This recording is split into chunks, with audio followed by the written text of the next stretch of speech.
this is an iHeart podcast. Guaranteed human.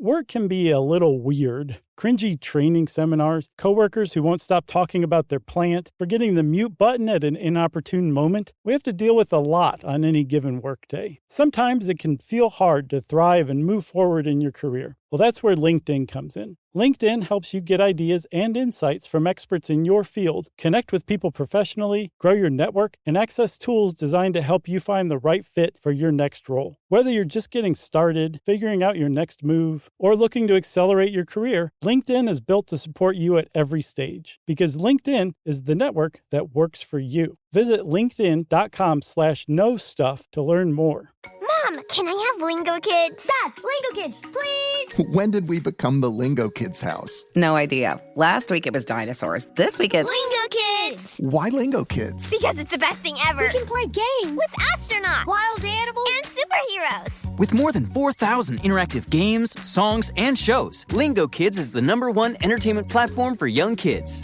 So, no dinosaurs? And dinosaurs! Lingo Kids! Everything kids love. Download it for free.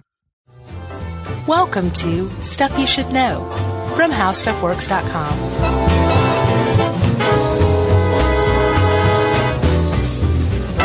Hey, and welcome to the podcast. I'm Josh Clark with Charles W. Chuck Bryant. Jerry's doing funny voices all of a sudden. Yes. She's like, we're 8 years into this gig. I'm going to start doing impressions. I know.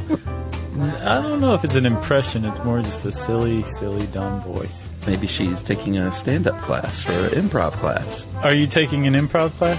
Jerry says yes. She keeps going and singing.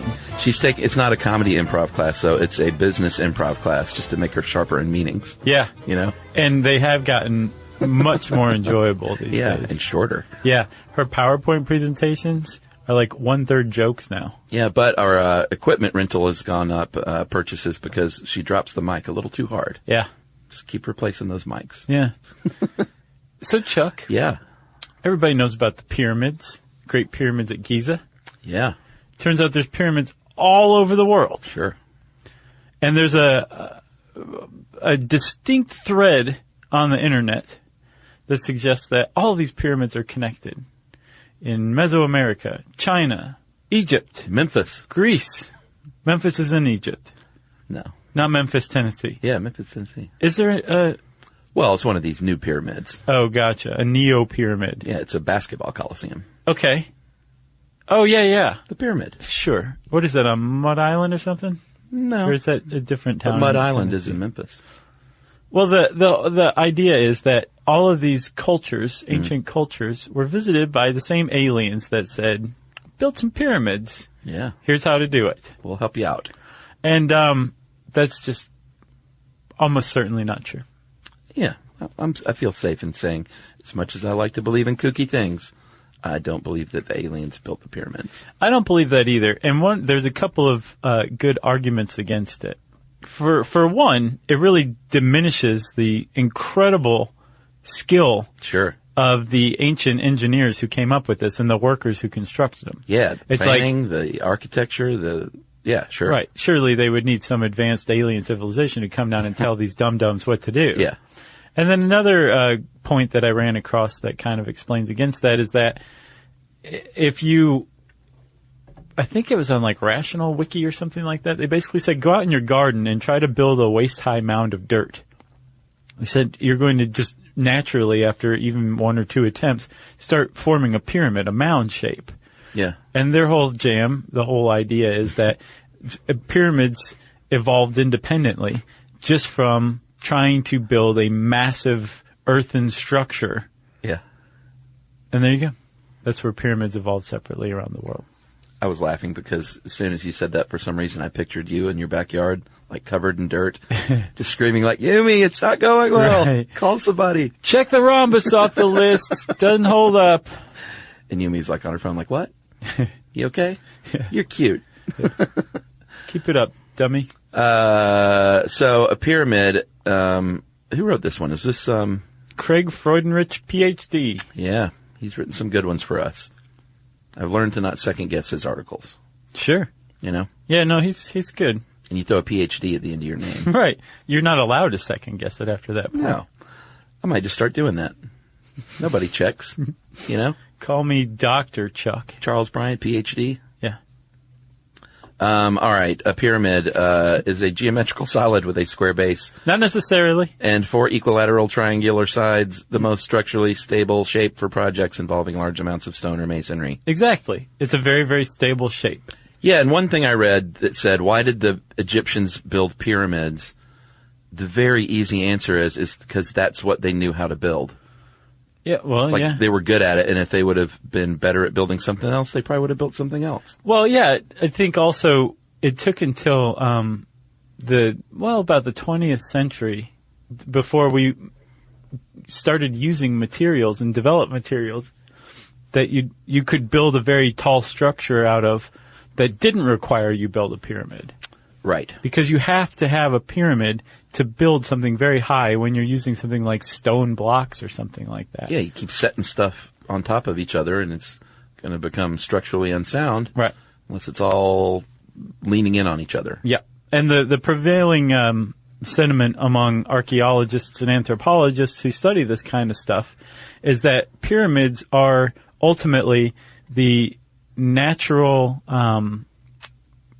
conclusion or evolution from just earthen mounds. Yeah. That they think originally were the first stabs at what ultimately became pyramids, peaking basically at the Pyramid of Khufu in Giza. Yeah, and I think there's also probably some symbolism going on with pyramids coming to a point toward the sky. In the case of, let's say, Central America with the Mayans and the Aztecs, there were more religious temples, so that is okay for that. Right. And if in case of Egypt, with it being a tomb, it also makes sense that it would point toward the heavens. Well, with Egypt specifically, they believe that the symbolism behind a pyramid is that it symbolized this mound that the earth was created from in Egyptian cosmology. Yeah, that makes sense. Yeah. So a couple of other distinctions between Egyptian pyramids and, let's say, Central American is Central American pyramids were generally wider, but smaller, I guess not as tall. Mm-hmm. And they built those over hundreds of years, whereas the Great Pyramids in Egypt were built over the course of, they don't know for sure, but probably 20 or 30 years. So I think that that's true in some cases, but I ran across something that suggested that at Teotihuacan, they would build pairs of pyramids like every 20 years. Oh, really? Yeah. So I don't know if that's the case across the board, but I think that they weren't quite the massive public works that Egyptian pyramids came to be. Yeah. Well, in Central America, they were also more located in Aztec and Mayan cities, whereas the Egyptian pyramids originally were located away from cities. Right. And I remembered, I think it was just last year, that I saw that mind-blowing picture of the other side of the Great Pyramids of Egypt. How the city runs right up to the front door, basically. Uh-huh. And if you ever look at an aerial view, I'd just never seen one until like a year ago. I was like, wow. I just thought it was literally in the middle of nowhere. And there's a huge city just right in front of them. Yeah, and well, it makes sense, though, if you think about it, especially if, say, in Mesoamerica they were temples. Well, temples were for, like, public use, so you'd want it kind of convenient. If your pyramid was used as, like, a tomb, humans traditionally, like, bury their people slightly away from, exactly. Their city center. True. So it makes sense that it would be on the outskirts of Cairo rather than in it. Yeah, that makes sense. The first tombs in Egypt for the pharaohs were just flat, boxy buildings. They called them mastabas, which is Arabic for bench. And then they started building those on top of each other, sort of in the, they get a little smaller, but they still remain flat on top. They didn't come to a point like a pyramid. Yeah, those were step pyramids. Yeah. Those were the first attempt at pyramids. And it's really strange because the whole thing was these pyramids are so old. Yeah. You think of them just like being, spanning thousands of years in the way of construction and planning and all of this stuff and all the number of pharaohs that must have been involved. When actually, Egypt's pyramids were built within a 700-year period. Yeah. And basically just for like 5 pharaohs or so. Yeah, that's not too bad. Yeah. There's a burst and then nothing, and then another little bit, and then nothing after that. Right, because it was hard labor. It was hard, yeah. It was hard getting labor there. It was hard. It was very expensive. Yeah, it's hard getting those rocks there. Right. And they also think, remember I said that Khufu's pyramid, the most famous pyramid in the world, the one at Giza, the tallest one. Yeah. That was the pinnacle of pyramid building. And they think that after that, as pyramids started to get smaller, did you like that? I did. Totally unintentional. I know. They think that as pyramids started to get smaller, it actually represents a shift in Egyptian thought where worship went from worshiping the pharaoh to worshiping Ra and other gods. Right.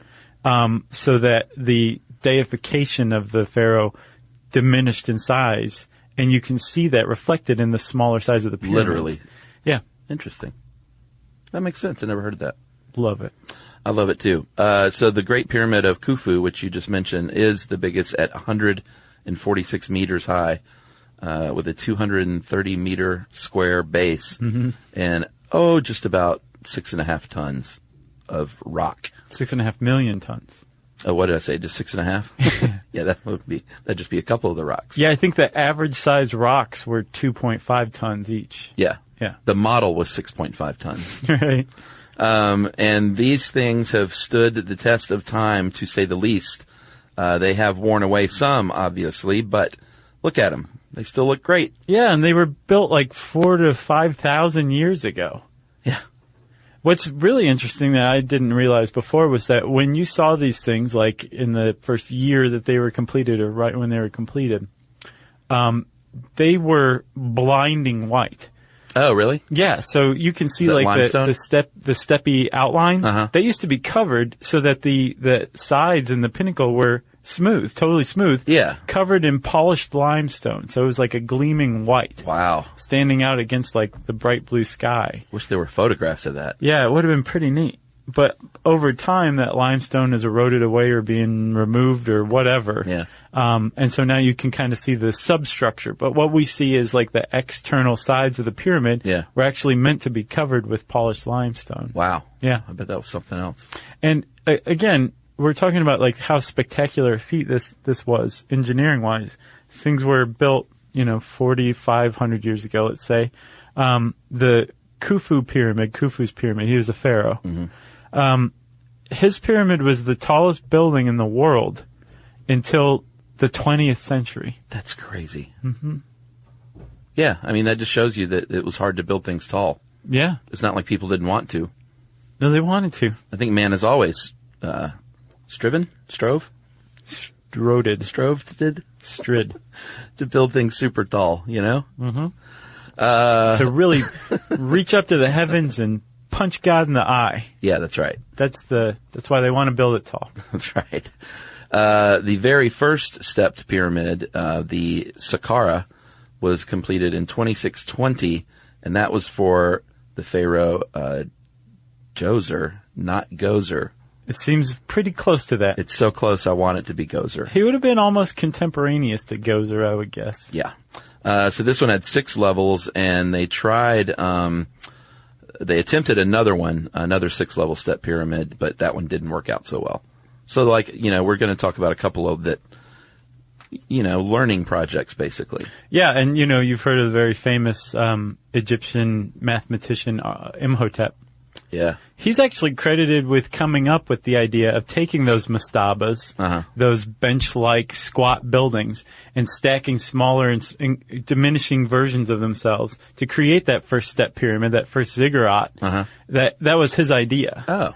And who? Bubba Hotep? No, not that. That was a good movie. Imhotep. Imhotep. Yeah. I had no idea, by the way, that Bruce Campbell was doing an Evil Dead TV show. Is it on? Yeah. It's coming like super soon. I have no idea how this escaped me. I had no idea either. Yeah, I'm pretty excited though. Ash is back. The only way it could be better is if it came on right after the Muppets. The new Muppets TV show. That would be a pretty good night. That'd be like the A-Team Knight Rider pairing. Were those back to back? I think they might have been. I was never into Knight Rider, so I turned it off after 18. I wasn't a Soup's Knight Rider fan, but all right, let's go with Love Boat Fantasy Island. Great. maybe the best 2-hour pairing in TV history. I never really watched Fantasy Island. Love both. I wasn't allowed to watch Fantasy Island. Oh, no? Well, no, it had the word fantasy in the title. Gotcha. We don't want that. Right. No, I think it was dark, and it wasn't necessarily for kids. But now when I look back at it, it was so silly. Yes. It's like, I can't believe I wasn't allowed to watch this. Well, sure. The whole premise of it is just fairly unbelievable. Yeah. But at my family, they were probably like, no, it's all about sex. Right. Everyone's fantasy will be about sex. And Ricardo Montalban is clearly playing the devil. Yeah. With his little smaller minion. Yes. Yeah. Tattoo. All right. Where were we? Oh, we were talking about pyramids that didn't work out so well. Another one was I want to say medium, but it's the Meidum pyramid, or the Meidum. I've also seen it spelled Meydum, which makes it easier. It's like Meidum. Meidum. That was constructed in 2570, and it had 7 steps, heading toward 8, but it collapsed. It collapsed. And then there's the bent pyramid, which didn't collapse, but they basically just miscalculated the angle. Yeah. And they basically had to change the angle after like the first third of it was built, or 2/3 was built. Yeah. So first we have Gozer's step pyramid. Yeah. In Saqqara. That's the first real inkling of that pyramids are coming. That's right. After that, we had the pharaoh, what is his name? Sneferu. Yes. Sneferu. And Sneferu was the one who kept having really bad luck with pyramids. And it was because he was very ambitious, but he was also dealing with architects and engineers who were still figuring this out as they were going along. Yeah, sure. So he had to put up with the one that collapsed. Yeah, the Meidum. Yep. And then he had to put up with the bent pyramid. Yeah, which still looks good. Did you look it up? Yeah, it's great, but you can tell, like, it's not the way it's supposed to look. Not perfect. And I can imagine, like, a lot of engineers probably lost their lives with these failed projects, you know? Because Sneferu, he was fine with, like, capturing people and forcing them to work, and he did a lot of underhanded things to build himself a tomb. And the problem was failed attempt 1, how many decades did that take? Yeah. Failed attempt 2, how many decades did that take? Finally, and they were like really freaking out at this point. Like, if this guy dies and we don't have him a tomb, this is about as bad as it could get. Because remember, we haven't converted to worshiping Ra yet. This guy's our Ra. So we're displeasing our God, and we can see his expression. Oh yeah. His displeasure. He's like, all I want is a straight pyramid like everybody else. So finally they hit on it. They build him the Red Pyramid, and it is the first genuinely successful pyramid. And he died happy, I guess. Yeah. And I assume was entombed there. Yes. I think so. I don't know. I didn't run across that. Yeah. Where he is. I bet he was. Otherwise that would have been, what a waste of time. Well, that's the thing. With these pyramids, we still have very little understanding about some really important stuff. Ooh. Yeah. And one of the reasons why is because, say, like in Khufu's pyramid, Khufu's never been found in there. They think it's Khufu's pyramid, but his body's gone. Yeah. And I would guess it's probably the same thing for Sneferu. Man, he's got a tough name to say. Tomb Raiders, buddy. Yeah. Possibly. Probably. All right. Well, I think that you seriously whet the listener's appetite with that tease. So let's take a little break and come back and really get into Khufu.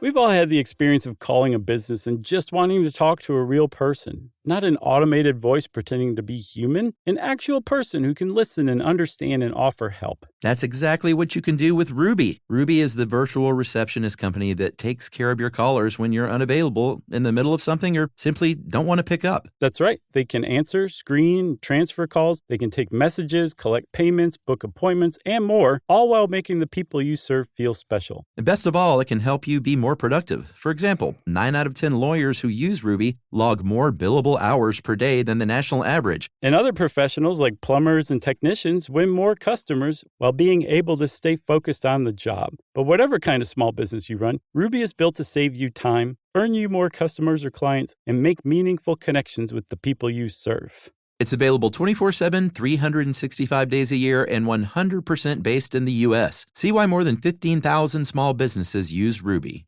Visit Ruby.com, or better yet, call them at 844-900-RUBY.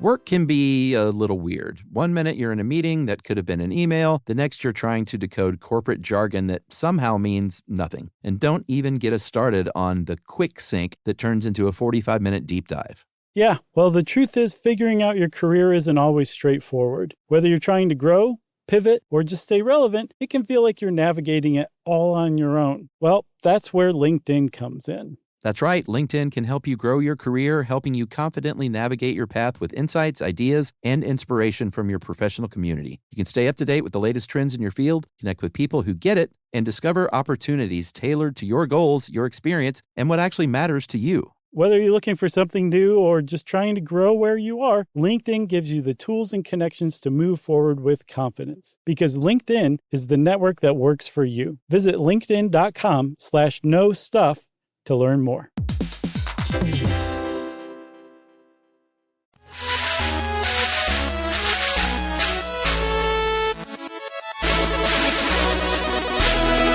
All right, buddy. We might as well just go to the Big Daddy and break it down. Okay. Khufu. Break it down for me, fellas. Khufu.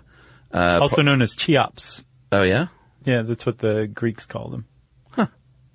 So that's why the pyramid's also called the Pyramid of Cheops. I never heard that. Bam.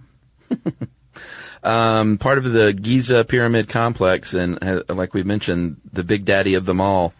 It was built for Sneferu's son, Khufu, and the other two little guys were built for Khufu's son, Khafre, and the grandson, Menkaure.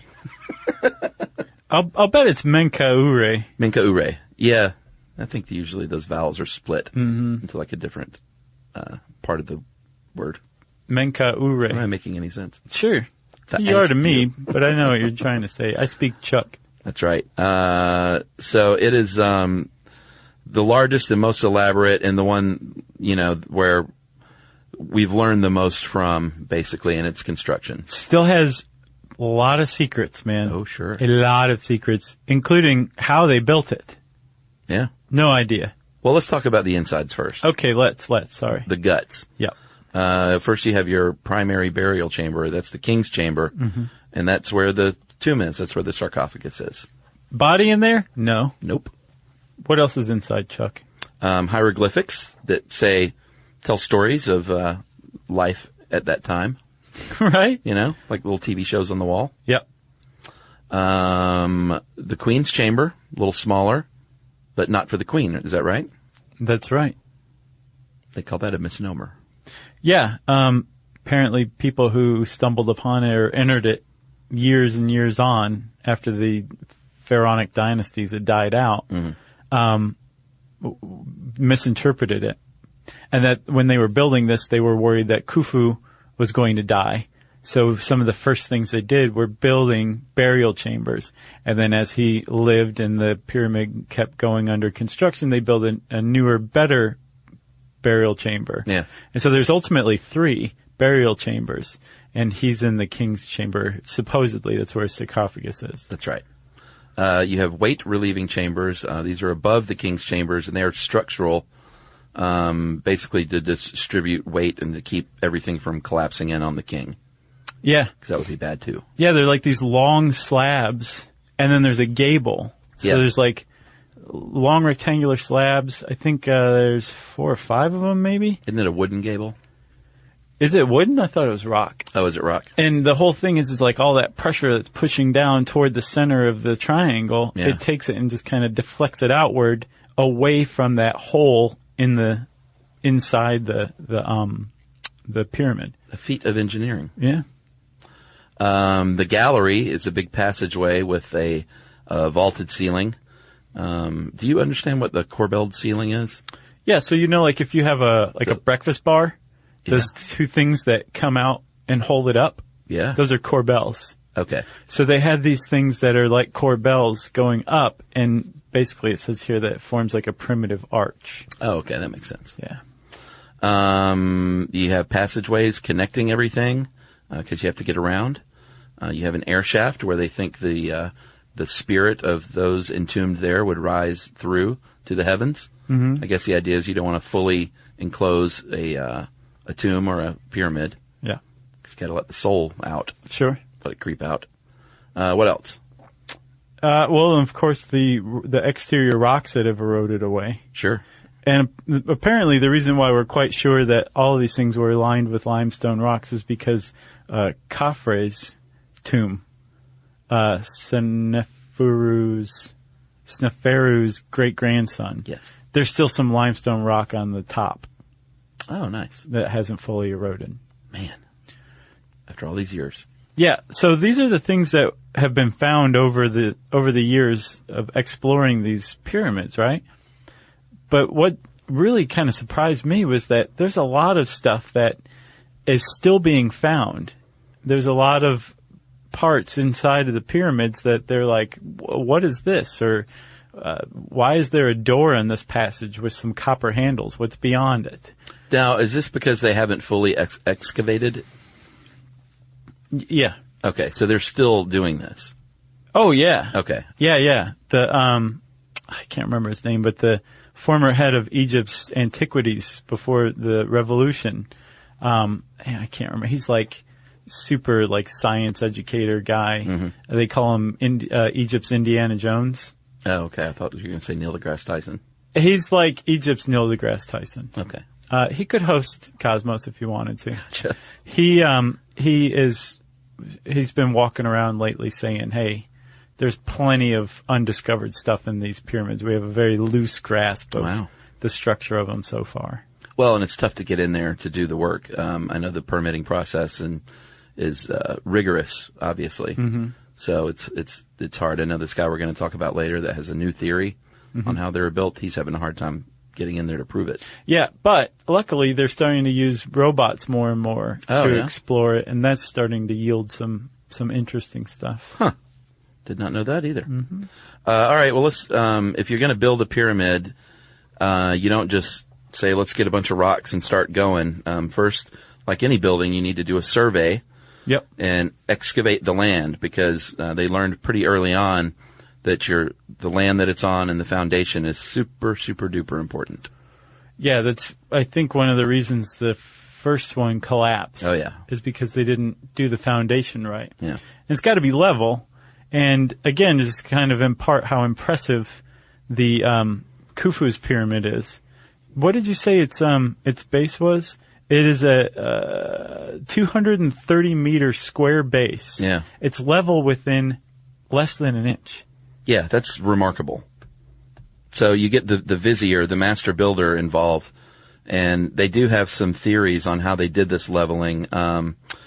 One was that they poured water onto the site, and water is the great leveler, and they would level the material above that water line, wait for the water level to drain, I guess, and then just continue removing the material until it was flat. Great idea. Yeah. Yep.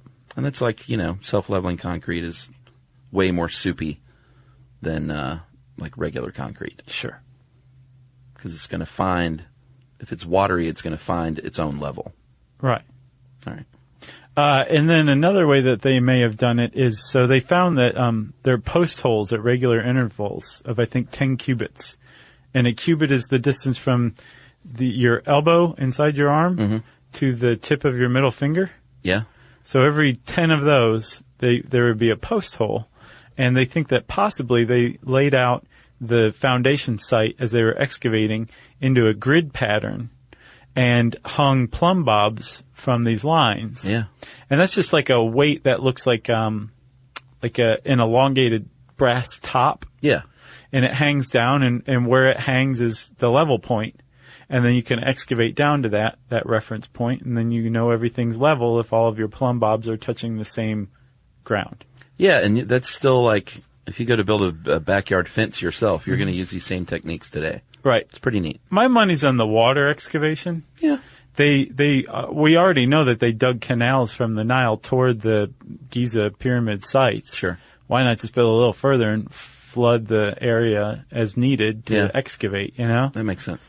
That's what mine is. But first, Chuck, they had to figure out, because these pyramids are all oriented along north, south, east, west, right? Yeah, they run parallel to these axes. So like they're I believe they're facing true north. This was pre-compass. It was pre-North Star. Yeah, the North Star wasn't even in the sky there then. Yeah. Instead, they had to follow some of the circumpolar stars, and they were doing things like measuring shadows to calculate where true north was. And then once they calculated true north, they could use right angles to determine where south, east, and west were. That's amazing. And then once they had that, then they had to start doing the planning out the site in a grid and excavating everything down. That's right. Using cubits and hands was the other unit of measurement, which is if you say something so many hands wide, it's the width of your hand with your thumb along the side. Yeah, and they still use that to measure horses or to describe horse height. Yeah, like 20 hands high. Yeah. That's decent height. Would it? Is that a big horse or a small horse? 20 hands? I think that might be like a giant freak of nature horse. Really? Yeah, you usually hear like 14 or 16. Oh, okay. Hey, hats off to the Triple Crown winner, right? Yeah, American Pharaoh. Whoa. Which, by the way, Pharaoh is misspelled in his name. Yeah. And they knew it early on, but they were like, well, we're just going to leave it like that. Sure. So Pharaoh. Yeah, pretty neat. History. That was pretty great. Did you see that race? Yeah, I did watch that. And, you know, I'm not into horse racing, but I knew it was coming on, and I was like, well, it's only a few minutes. Yep. So I just don't watch any of the other stuff of the 2-hour broadcast. Yeah. And I just turn it on to hear that call, you know. It's always great hearing a good horse racing call. That thing led the whole way. Yeah, there was really no doubt. And I love that jockey. Yeah, because he had several attempts, right? At the Triple Crown. He raced California Chrome last year. Yeah, that's right. So he had a shot at the Triple Crown and couldn't pull it out. And this year he did. Good for him. Yeah. All right, so I guess we should talk about how they actually build these things now. You got to get rocks there. That's the first step. Yeah, and some of the rock did come from Giza. Like the pyramid structure itself is made largely of limestone. Yeah. And there was limestone quarries around the Giza site. But they also had to get rocks from elsewhere. Yeah, the granite they think came up the river from Aswan. They have alabaster from Luxor, basalt from the Fayum Depression. Which I didn't see where the basalt was used. I didn't either. Basalt or however it's pronounced. Basalt. Is it? I don't know. Okay. And of course, you know, they don't have iron at this point, so they're not using iron to cut. They're using copper and stone cutting tools to shape these things. Yeah. But you have to get them there, which is, you know, I think the neatest thing about the pyramids is over the years is trying to figure out how they did it all, because they didn't leave a record. Right. You know, it's just been this great mystery for architecture and archaeological nerds to try and figure out. Yeah. So the first step is like, all right, well, how did they get all these rocks there to begin with? So, again, these rocks were on average about 2.5 tons per rock. Yeah, so they didn't just lift them and carry them. No, the Egyptians were familiar with the wheel, but the wheel would have been totally useless in the sand at Giza. Yeah.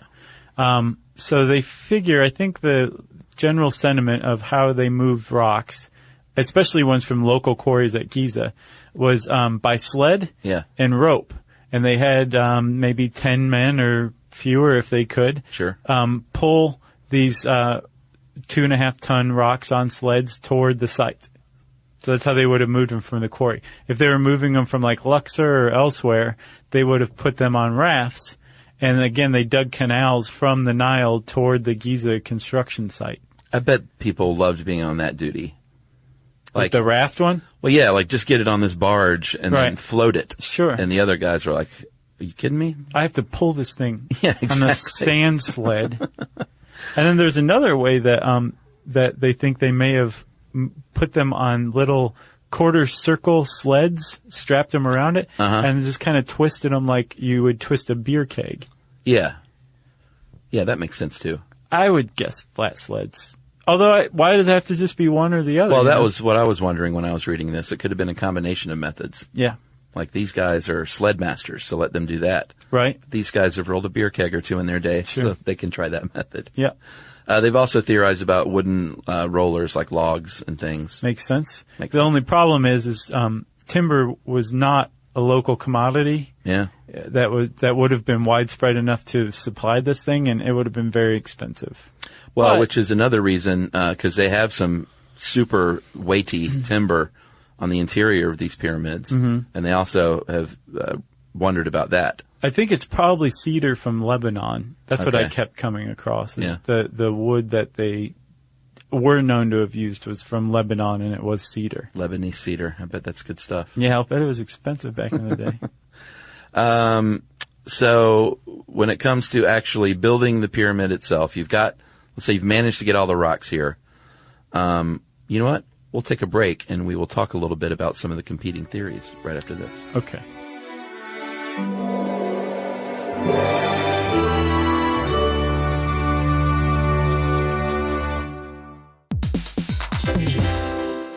We've all had the experience of calling a business and just wanting to talk to a real person. Not an automated voice pretending to be human, an actual person who can listen and understand and offer help. That's exactly what you can do with Ruby. Ruby is the virtual receptionist company that takes care of your callers when you're unavailable in the middle of something or simply don't want to pick up. That's right. They can answer, screen, transfer calls. They can take messages, collect payments, book appointments, and more, all while making the people you serve feel special. And best of all, it can help you be more productive. For example, 9 out of 10 lawyers who use Ruby log more billable hours per day than the national average. And other professionals like plumbers and technicians win more customers while being able to stay focused on the job. But whatever kind of small business you run, Ruby is built to save you time, earn you more customers or clients, and make meaningful connections with the people you serve.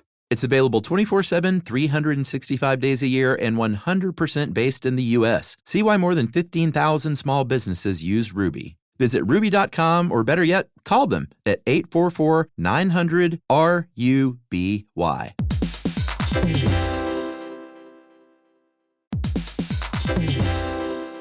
Work can be a little weird. One minute you're in a meeting that could have been an email. The next you're trying to decode corporate jargon that somehow means nothing. And don't even get us started on the quick sync that turns into a 45-minute deep dive.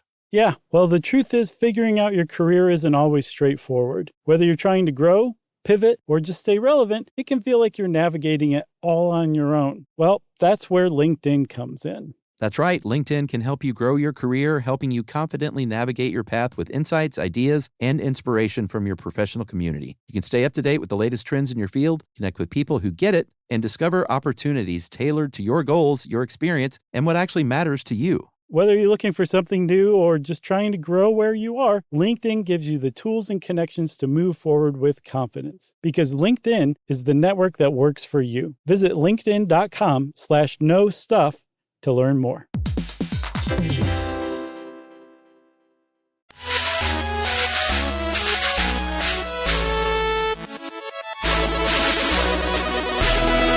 All right, you got all your rocks. You're the foreman. You're the, what's it called? The vizier. You're the vizier on site. Who, by the way, Khufu's vizier was his brother. Oh, yeah? Yeah, and if you were a vizier, like, you were pretty well respected. You got your own little step pyramid tomb yourself. Sure. Yeah. So let's say you're that person. You got your little hard hat on. You've got all these rocks. What are the theories? They use like a pulley. They use a crane. Well, there are a lot of competing theories, and they do involve cranes. They involve ramps. And none of them have been proven. So let's talk about like the ramp one, man. They figured out that with a ramp, you can't have when you're dealing with 2.5 ton stones. And this is from How to Build a Pyramid, which is from, I think, a 2007 article in Archaeology Magazine. Yeah, Bob Breyer. It's a really good article. It is. It's a great article. But he points out that you really can't have a grade of more than about 8%. So if you're using a straight ramp leading up to the pyramid site, as this thing gets taller and taller, and you eventually hit 146 meters, to maintain just an 8% slope, you would have to have a mile-long ramp at that point. Yeah. And they said that's not very likely because that would have been just as big of an undertaking as building a pyramid. Yeah, it would have taken about as long to build. And the timber, like you mentioned. Yeah. A lot of timber, which they didn't have tons of. And they would have built it up over time because you can't just have a 146-meter ramp to start off with, and then drop the blocks in place below. You would just slowly build up the ramp, but eventually it would just become too unwieldy to have a mile-long ramp.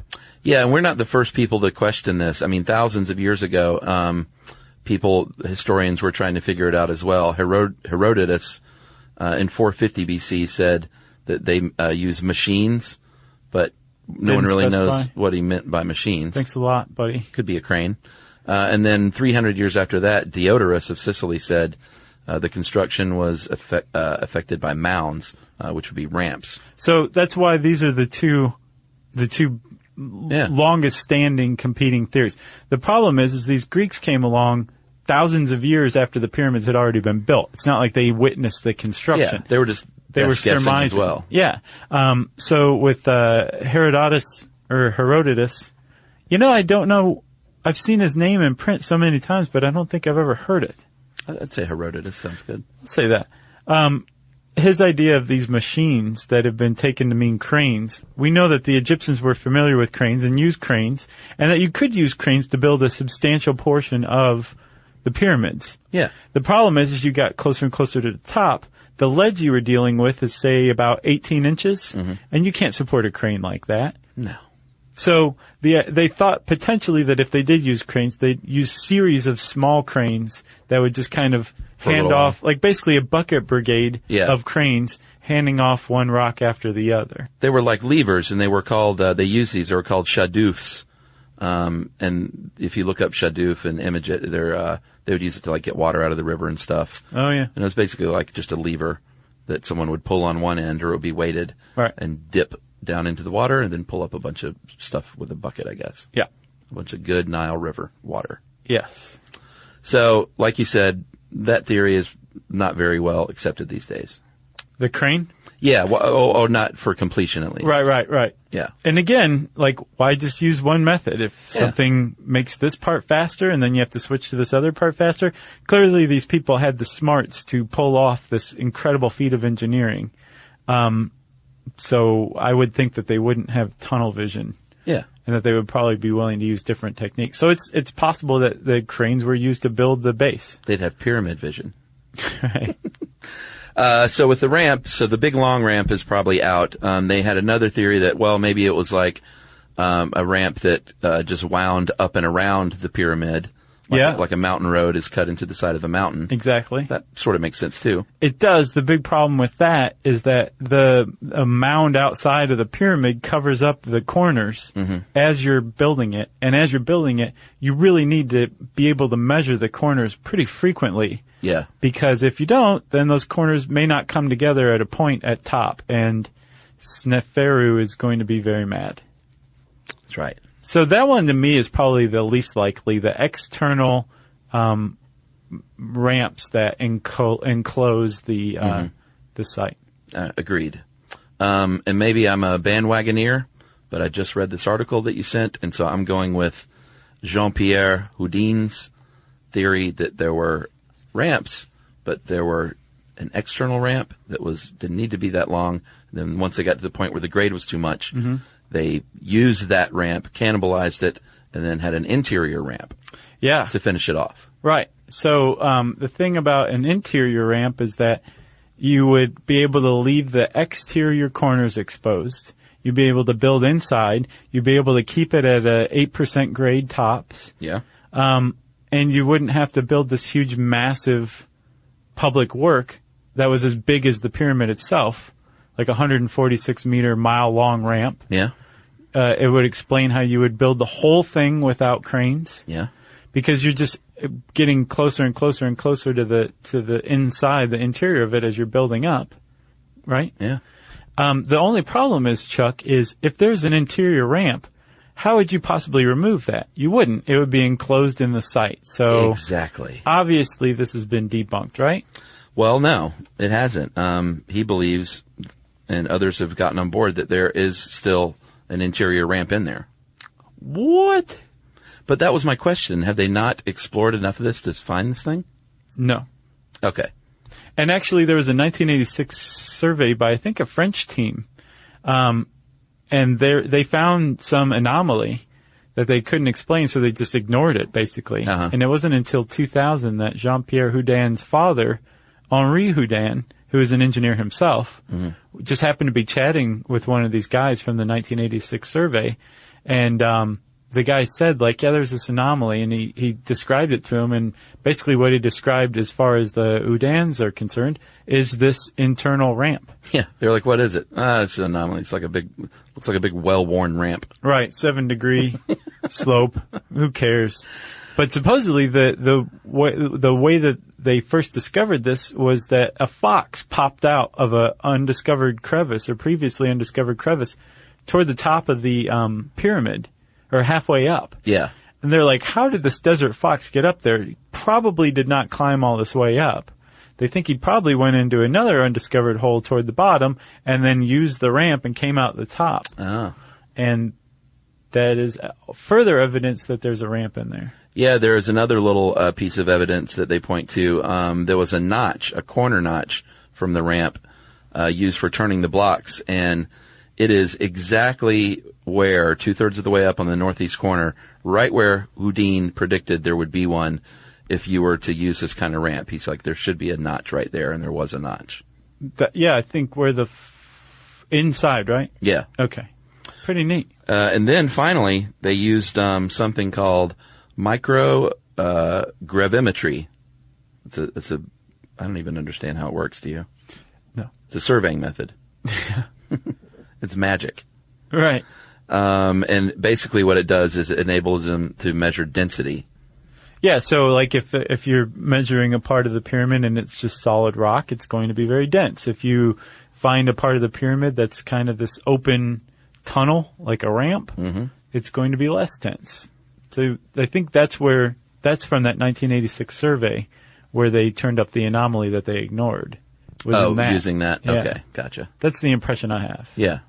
One other thing that was a very long-standing myth, thanks to our friends the Greeks, who just made stuff up apparently 2,000 years after the fact, was that it took about 100,000 slaves to build the pyramids at Giza. Yeah, mistreated slaves.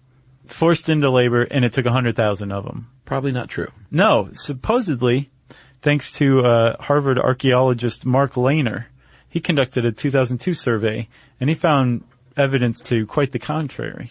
Yeah, and then later on in 2010, just a few years ago, they found tombs of workers discovered, and they basically said, like, the way that they were buried and entombed, like slaves would never have been honored in this way. Right.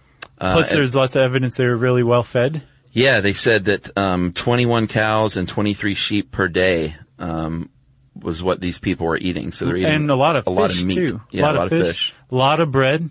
They found evidence of like basically industrial scale bakeries to bake bread for the workers. Oh, really? Uh-huh. And there was evidence of basically permanent occupation there. Yeah. That said that there were probably between 2,000 and 4,000 workers on hand at any time, but that maybe 30,000 total over the 20 years constructed the pyramid. Yeah, I saw where they had worked out somewhere between 10 and 30,000 that worked in 3-month shifts. And they said, while they weren't slaves, they said it was tough stuff. Like there was evidence of arthritis and bad backs and all the things inherent in pyramid building. Yeah. So it wasn't like, it was easy going, but it makes sense that, if you want these things built, you have to have a strong workforce, which means you have to take care of them and feed them. Right. And, Yep. pay them. Pay them.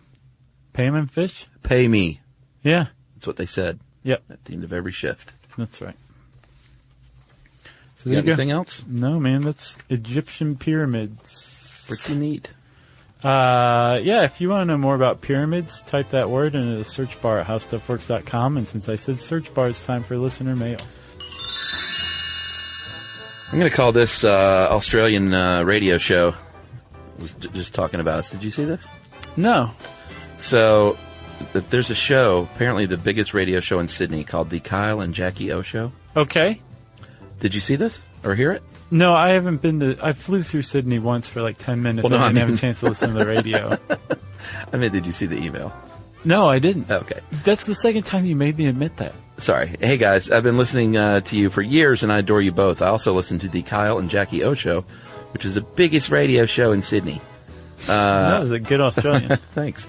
I love them, too. I have to say, though, I'm quite disappointed in them because the female co-host, Jackie, found out about your podcast and took the piss on the air. And I think that's Australian for gave us a hard time. Uh-huh. Gave us the business. Gave us the business and then proceeded to share the information you gave in a podcast. If you want to hear it, it's from the June 18th episode, and it is a podcast as well, about 12 minutes in. It's actually about 9 minutes in, and they talked about us for about 6 minutes. What do they say? Well, here's, and I hope Jackie O is listening. You seem awesome, Jackie O, because she sort of made fun of us, that we're nerds and stuff like that, and that we just ramble. But you could tell she was getting into the show because she even said, I'm starting to get addicted. And she starts reciting facts from the show. It's too late for you, Jackie O. This Kyle guy is the equivalent of one of our morning radio show hosts here in the States. Does he have like one of those bike horns that he squeaks a lot? He might as well. He's like asking about the show, and she's like, well, like how color works. And he's like, how color works? Like, what do you mean? He said, that pencil's yellow. I want to buy a yellow pencil. Podcast over. Oh, yeah. I was like, clearly this guy is not on our team. Well, I don't want to. He's not on our team, Chuck. Okay, I don't want to insult the guy. But he insulted us. He certainly didn't seem to get it. That there could be more to color than, it's a yellow pencil. Right. That was a pretty good, oh man, what was the band manager from Flight of the Conchords' name? Mary? Yeah, that's a good Murray. Yeah, I love that show. Kyle equals Murray. So, Kyle just doesn't get it. He said it sounded awful. They played a bit of it. Oh, yeah? And talked about it a lot. And I don't remember licensing that to them. Well, and at the end, she basically said, what I'll do is keep listening, and then what they say in 45 minutes, I can just break down for you guys in 3 or 4 minutes of bullet points. Okay. I'm pretty sure that Kyle and Jackie O just started an international flame war with us. So to continue the email. They clearly don't get it, guys. So let me apologize on behalf of your other Aussie fans. You guys have added so much to the quality of my life, and I credit you both for getting me through periods of intense anxiety where I could not function without having you both in my head distracting me from my own thoughts. I can guarantee you Kyle has never been told that. No. I still adore you now that I'm better and can safely press pause sometimes without even hyperventilating. Thank you for all you do. Please never stop doing it. And that is Laura. Thank you, Laura. And she said, P.S. I went on a date with a guy last week who looked exactly like Chuck, and I have to admit that is the main reason I agreed to go. Did he sound like Chuck? Wink, wink, 3 X's. Jeez. Is that hugs or kisses? That is up for debate, but I say X's are kisses. And O's are hugs. Yeah. I asked her how the date went. She was like, well, I'm not going on a date number 2. I gotcha. So I was like, well, they can't all be me. Right. We had a good laugh. All be Chuck. We need a t-shirt that says that. Yeah. They can't all be Chuck. Hats off to you, Jackie O, because you seem to get it. Clearly. Milady. Oh, wait, Jackie O. I thought you were talking about... No, Laura. Laura definitely gets it. Right. Jackie O seems to get it. She's starting and Kyle to get it. Does not get it. I don't think Kyle ever will, man. And I'm okay with that. Me too. If you want to tell us about how somebody in your locality is talking smack about us or not getting us or whatever, or you just want to say hi, you can tweet to us at SYSK Podcast. You can join us on Facebook.com/StuffYouShouldKnow. You can send us an email to StuffPodcast@HowStuffWorks.com. And as always, join us at our home on the web, StuffYouShouldKnow.com.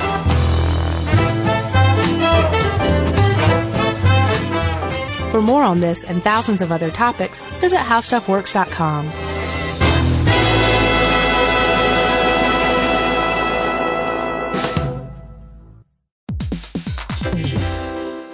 Hey, quick question for the parents listening right now. When's the last time your kid asked for something and you actually felt good saying yes? Because lately, a lot of families have been hearing the same thing. Can I have Lingo Kids, please? And here's the thing. Lingo Kids is the #1 entertainment platform for young kids with more than 4,000 interactive games, songs, and shows. Astronauts, wild animals, superheroes, dinosaurs. It's literally everything kids love all in one place. So when they ask for it, you can actually feel good saying yes. Download Lingo Kids for free and start exploring today, or unlock even more amazing content with Lingo Kids Plus. And if you go with the yearly plan, you can save up to 60%. Just search Lingo Kids in the App Store or Google Play. Lingo Kids, everything kids love. Imagine never buying gas again. Well, you can with an electric vehicle. EVs are easy to charge as your phone and perfect for everyday life. You can drive daily with confidence everywhere you go. Most Americans drive just 40 miles a day, and most EVs are equipped with 200 to 400 miles of range. Plus, they've got fewer parts, they require fewer repairs, and they produce fewer headaches. And with all those pluses, it's no surprise that we're seeing more and more EVs on the road, which makes the planet happier and happier. The way forward is electric. You can learn more about EVs at electricforall.org. This is an iHeart podcast. Guaranteed Human.